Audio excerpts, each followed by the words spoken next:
aloof roommate is physically linked to my water cup. I twist the cap and he groans. I take a sip and he licks his lips. But when I poured bubble tea into it and took a few hard pulls on the straw, he lunged at me and snatched the cup away. Don't suck. My cheap plastic water bottle hit the dorm floor and shattered. Great. My roommate, Sebastian, slid a drawer open and pulled out a cup. Here, take this. It was a glass tumbler. High quality stuff. It had these transparent purple lavender flowers swirling around the glass. The lid had a small, tight silicone hole tailored for a straw. It looked brand new. Pristine. I was honestly a little shook. Thanks, man. He avoided my eyes, turning his back to me to focus on his gaming rig.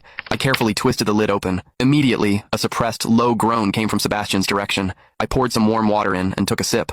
Sebastian sucked in a sharp, jagged breath. His hand on the mechanical keyboard trembled, his fingers slipping off the keys. He licked his lips, looking like he was enduring some kind of torture or intense pleasure. His lips were thin, the Cupid's bow sharp like a knife. Looking at them made me want to bite them. Yeah, okay, I admit it. I'm into Sebastian. I swear to God, before I met him, I was the straightest guy in the state. After high school, my only plan was to get to college and bang a hot, bubbly cheerleader. But the moment I walked into this dorm and saw Sebastian, that plan went out the window. 4 years of college and he's the only one I want to mess around with. But I couldn't tell him. No way. I was terrified that if I spilled my guts, we wouldn't even be friends anymore. Because Sebastian is straight. Like, painfully straight. Only 2 weeks ago, he turned down a senior, a varsity swimmer, total stud, who asked him out. After that, Sebastian came back to the room and sat at his desk with a face like thunder for hours. The guy must be a raging homophobe. Maybe it was because the cup was a gift from my crush, but that warm water tasted sweeter than usual. It had a weirdly good aftertaste. I grabbed a straw from my desk and shoved it deep into the hole on the lid. The second I did, a strangled moan ripped out of Sebastian's throat. He bolted up and sprinted into the bathroom. Weird. We were just gaming. Why the hell did he suddenly need a shower?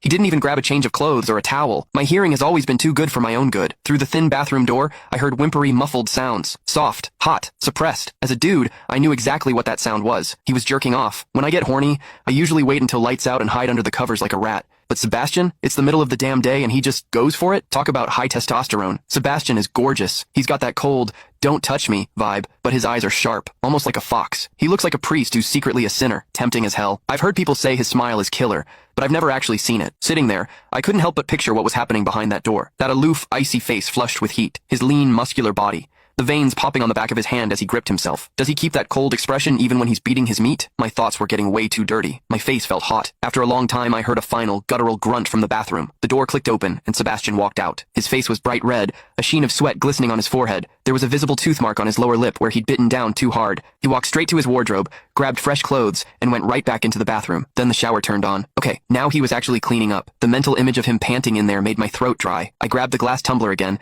and chugged a few large gulps. The water in the bathroom stopped, then started again. It took him forever to come out. When he finally did, he looked at me with this weird, resentful glare. Strange. Was I imagining things? Sebastian sat back down to game, and I poured myself another refill. Click the link in my bio to get the full story for free.